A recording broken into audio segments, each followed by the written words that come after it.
Hey everyone, there are probably hundreds of tier list videos out there for each character, many of which tells you whether a set is good or bad, but doesn't tell you exactly how good or bad in terms of actual numbers. In reality, a second tier set with good artifacts roll can sometimes outperform your character's best in slot set. I decided to create an in-depth damage comparison tool to help me determine these best in slot artifacts and weapons for Ningguang, and exactly where is the tipping point in which one set outperforms another. I will go over the best artifacts, 5-star and 4-star weapons for main DPS Ningguang in a series of detailed videos. I'll explain the methodology briefly and provide you with the tier lists along with my recommendations in the end. This video will be focused on artifacts. If you don't care about the how and just want the tier list, skip using the timestamps in the description below. To start, I've played Ningguang every day since the first day I started Genshin Impact. I liked her character design and overall flow of her attack animations. I also pulled the Lost Prayer from the free gems within the first week, hence I had more reasons to use her as my main. In the beginning, people were confused about elemental reactions, transformative versus amping, which stat matters, Electro Hydro is bugged, and this and that, so I went with the choice where none of it matters. In short, I've played her for a long time. I wouldn't say I know everything there is to know about her, but I do know a decent bit on this character, as well as gacha games in general. As you get to late game, the resource spent versus damage gain becomes exponentially skewed. Hence, it is a good idea to set an expectation and to know what you're farming for ahead of time. One way to rank artifact sets is to farm the two sets, record some footage in game, then do a damage comparison. There are a couple issues with this method. It is time and resource intensive, and resin cap is a thing for everyone. It is also very difficult to have two meaningful sets where all variables other than the set bonuses stay the same for a fair comparison. There are many damage spreadsheets out there, but the majority of them are snapshot calculators where they're just calculating one instance of attack damage output. For myself, I want to know the final and overall damage, compare different skill rotations and different environmental variables for a deeper understanding, so I created an interactive damage comparison tool. Now, this tool may seem complex to some people. I plan to go over it in more detail in later videos. I will link the tool in the description below for those who are interested in playing around with it. The primary difference from other spreadsheets is that it takes an iterative approach. Hence, it should be more accurate when it comes to accounting for buffs and attack sequences, time-dependent stacking buffs such as Lost Prayer, attack-dependent stacking buffs such as Memory of Dust. Snapshot calculation is good for quick comparison between 15% geo versus 18% attack set bonuses, but it isn't as helpful if you want to determine something like Solar Pearl uptime. One could apply general weighted factors and assumptions on top of snapshot results, but it gets less accurate as variable changes. This isn't quite simply a math snapshot of your stats between artifacts, nor is it a full-blown 1000 variable simulation, just somewhere in between, so take it with a grain of salt. Here are some preliminary info about the tool that you may want to know ahead of time. These comparisons are based on a level 80 Ningguang versus two level 80 Fatuis. All weapons are level 80 at refinement rank 1. Talent levels are 6, 6, and 6. I'll be showing the C2 test using the corresponding combo on the screen. The stats used in the calculations are adjusted according to weapon substat and typical corresponding headpiece main stat. In other words, every test has the same number of artifact rolls, hence it will be a fair overall comparison. Damage shown is the total actual damage after enemy level, defense, and resistance reductions, in an approximate time frame of 28 seconds. This makes a slight difference when accounting for weapon procs, since they do deal physical damage, and endgame Fatuis have less physical resistance. The analysis and rationales are based on results from the tool and will be more focused towards Constellation 2, since that's when Ningguang unlocks her AoE normal attacks and Starjade reset abilities. Now enough ranting about the tool, let's get to the tier list. For artifacts, Geo doesn't have any overpower or remotely decent 4-piece sets for main DPS, so you're stuck with mostly 2-piece Archaic Petra plus 2-piece of something else. 2-piece Archaic Petra with 2-piece Gladiator is currently best in slot and most popular. However, this set combo is only ahead of the second tier sets by approximately 4.5% overall damage. In the second tier, we have 2-piece Archaic with 2-piece Noblesse, 2-piece Gladiator with 2-piece Noblesse, and lastly, 4-piece Retracing Bolide. These three sets vary in ranking within this tier depending on your weapon, constellation, and buffs used. I've grouped these sets together because they differ in damage by a very minimal amount, approximately all within 2% of each other. Next, we have the 4-piece Archaic Petra, which is 1 to 2% behind the second tier sets. Lastly, 4-piece Ocean Conqueror from the new 1.2 domain is around 1% behind the 4-piece Archaic Petra. What these percentages are referring to is if you have an Archaic Gladiator set and 4-piece Archaic Petra set, and all your artifact rolls exactly the same way, your overall damage difference should be approximately 7%. Now this is a simpler example as the difference between the two sets is essentially just the 18% attack that you're missing from the 2-piece Gladiator bonus, which equates to approximately 4 rolls in attack. The Archaic Gladiator set is at the top since this simply gives you the most raw stats available, and these stats contribute to all of your skills regardless of situation. Between the two different 2-piece bonuses, replacing the Gladiator pieces is going to yield better results due to the diminishing return on stacking attack percent, as you probably have heard from other videos. Now, diminishing return on attack percent isn't necessarily all bad, as the gear quality might eventually get to a point where that is the only way to push for higher damage. However, at the current state of the game, this isn't being efficient in terms of stat allocation. Now let's look at the tier 2 sets. On paper, Archaic Noblesse does the most damage out of the three, again by a small margin. Gladiator Noblesse and the 4-piece Bolide shuffles around in ranking, depending on variables. If you have C1 which unlocks the AoE on your normal attacks, 4-piece Bolide creeps up to Gladiator Noblesse as the number of target increases. One thing to note from my own testing, the 40% bonus damage applies to Star Jades as well, even though the description doesn't specify it.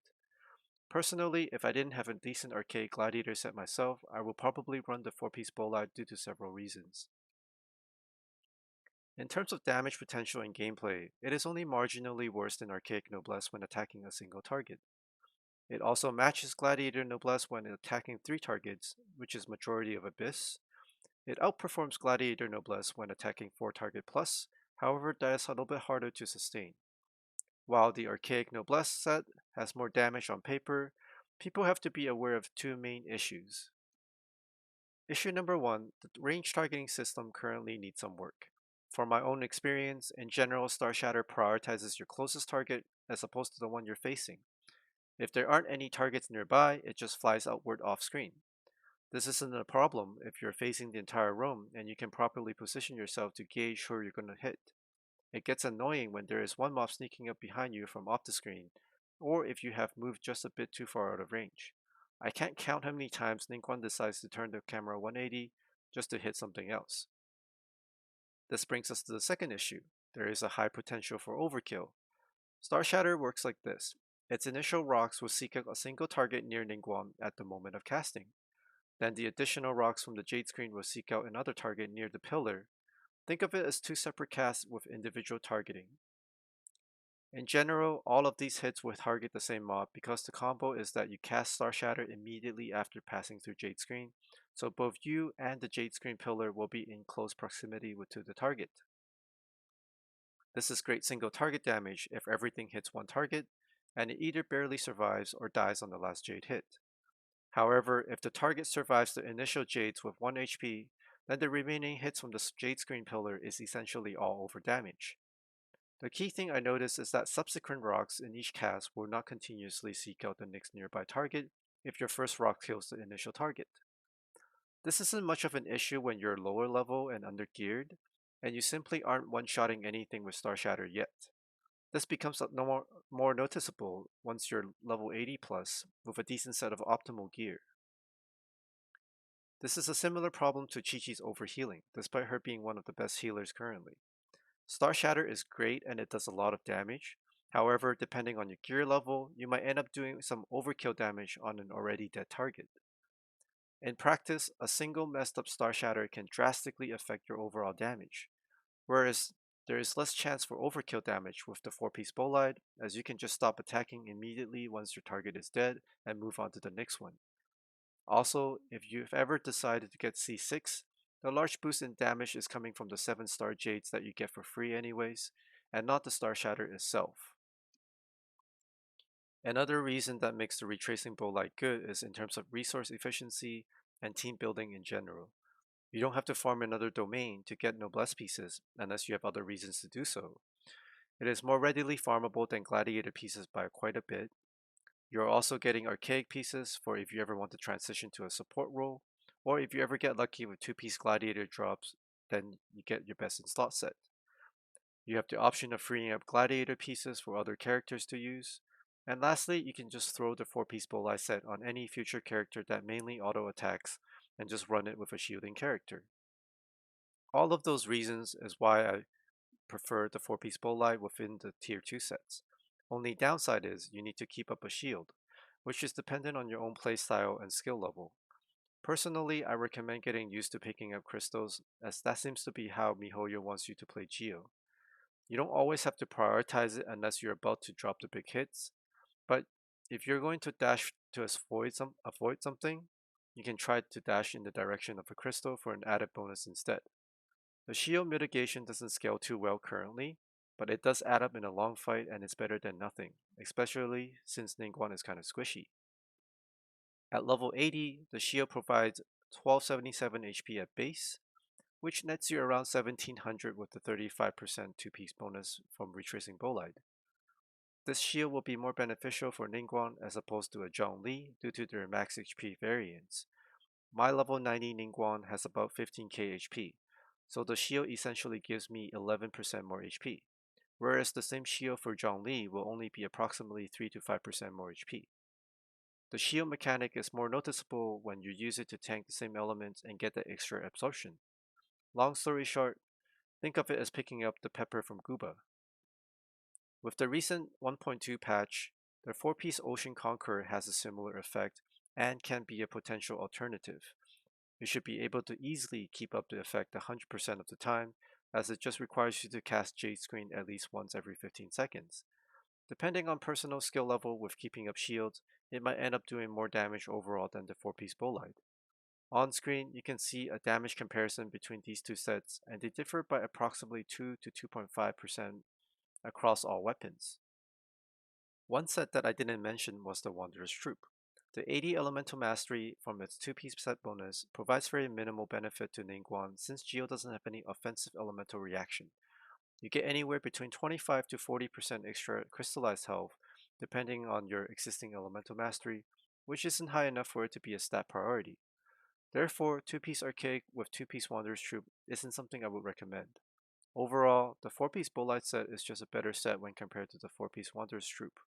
If you want to go for a tankier shield, 2-piece Bolide gives you 35% already. The additional bonus damage isn't limited to just charge attacks either. That was a lot of talking, so what does all of this mean? What I've shown is just a comparison with the same gear quality. In reality, the set differences can easily be offset by several high substat rolled into one set, but not the other. As others have mentioned, there needs to be consideration for resource investment in order to progress effectively in this game. Archaic Gladiator is the best DPS set, no doubt. However, currently you cannot reliably or efficiently farm for Gladiator pieces, hence this can potentially be a huge resin trap. Let's say you're currently farming the new Cryo Hydro domain for your main comp and you just want to gear up Ningguang to be your second main DPS. It will save you a lot of resin to put 4-piece Ocean Conqueror on her instead of splitting your resin, farming multiple other domains, and piece together another set. I know math says 4-piece Ocean Conqueror will be 10% less damage than the best set available. This is true in theory, where the artifact stats are balanced for a fair comparison. In reality, your artifact quality of Ocean Conqueror pieces from focusing on one domain should be higher than multiple set pieces from split farming several other domains.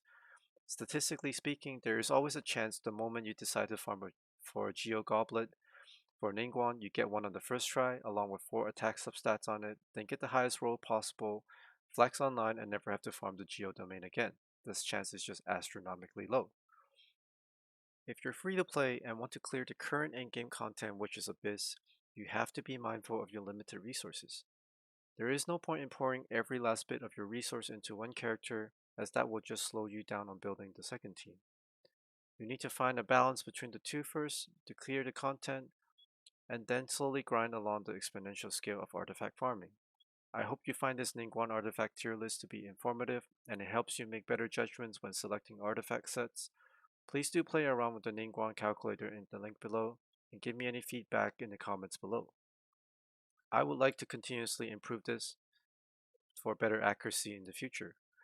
You can select a variable such as artifact sets, constellations, buffs, and enemies, and it will display the overall total damage for each weapon.